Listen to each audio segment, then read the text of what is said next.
Dans cette vidéo, nous allons découvrir l'écriture complexe d'une similitude et connaître comment identifier les éléments caractéristiques d'une similitude à partir de cette écriture complexe. Étant donné une similitude F, cette similitude à tout point M d'affixe Z associe un point M' d'affixe Z'.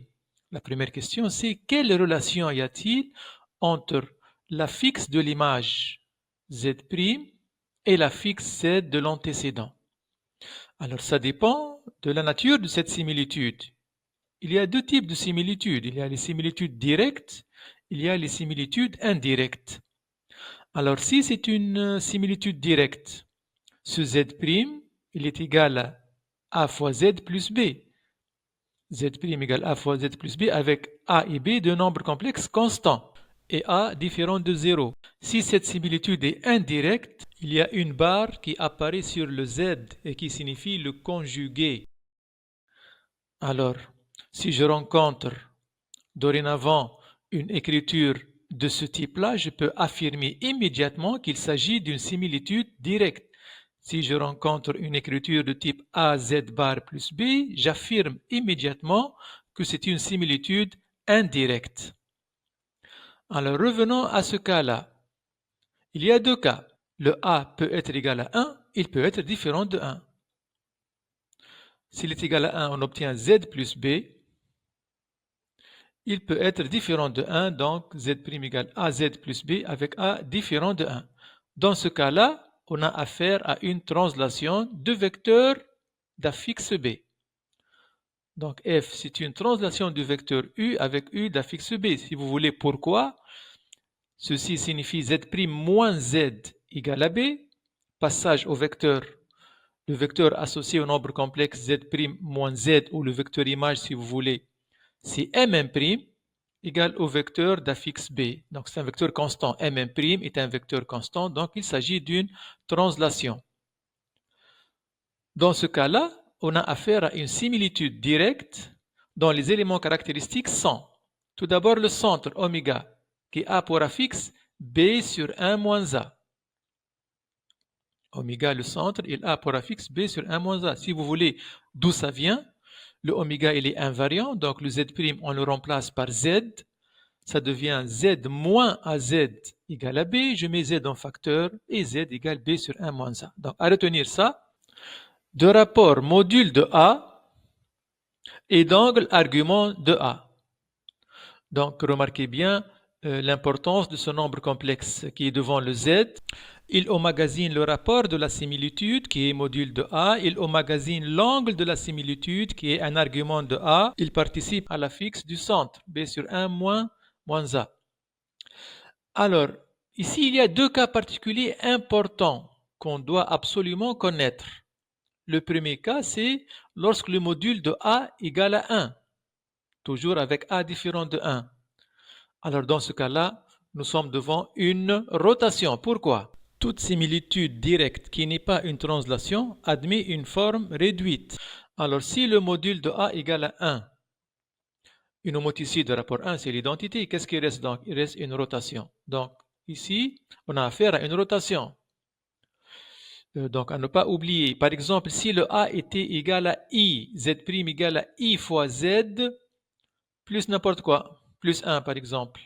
Donc, j'ai ici un nombre complexe I, le module il est égal à 1, et il est différent de 1 ce I-là, donc je peux affirmer que c'est une rotation d'angle argument de I, pi sur 2. Donc, si j'avais I ici, cette rotation a pour angle pi sur 2. Si j'avais moins I, c'est exponentielle moins I pi sur 2, donc c'est une rotation d'angle moins pi sur 2. Et la fixe, c'est toujours B sur 1 moins A. Deuxième cas particulier, ou le troisième cas particulier, parce que ce cas-là est un cas particulier aussi. Troisième cas, c'est lorsque j'ai un réel ici, différent de 0 et différent de 1. Z' égale A fois Z plus B, avec A réel, bien sûr différent de 1 et différent de 0. Dans ce cas, je suis devant une homoticide de rapport A. Pourquoi? Si je reviens ici, le A il est réel. C'est quoi l'argument d'un réel? Ça peut être 0 s'il est strictement positif ou bien pi s'il est strictement négatif. S'il est strictement positif, argument 0, une rotation d'angle nul, c'est l'identité. Il reste ici une homothétie. Ici, un argument, c'est pi. Une rotation d'angle pi, c'est une symétrie centrale qui est aussi une homothétie de rapport -1. J'aurai une homothétie H de centre oméga et de rapport -1 composée avec une homothétie de centre oméga. J'obtiens une homothétie de centre oméga. Donc, et remarquez bien, le rapport de l'homothétie, c'est A. Hein? Ce n'est pas valeur absolue de A. Je rappelle, une homothétie de rapport A, c'est une similitude de rapport valeur absolue de A, lorsque A est réel, bien sûr. On passe maintenant à ce cas. Il y a deux cas. Le module de A peut être égal à 1. Module de A peut être égal à 1, ou bien il est différent de 1.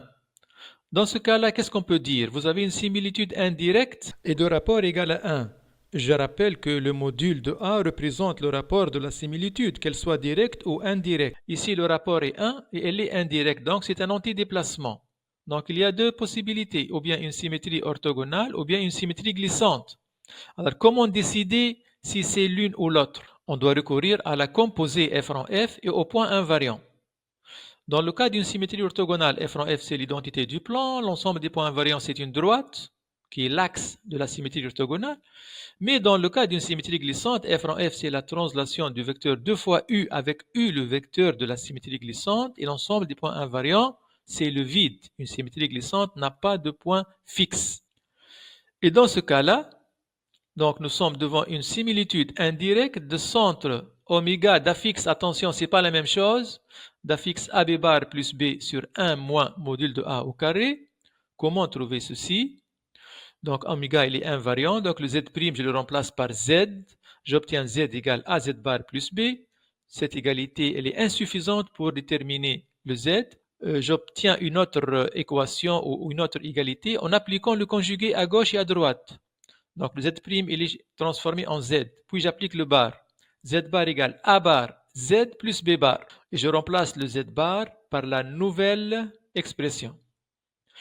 Le rapport c'est égal à module de A et un axe delta. L'axe delta, comme on a vu dans une vidéo précédente, c'est l'ensemble des points M, tels que oméga M' égale le rapport en général, oméga M.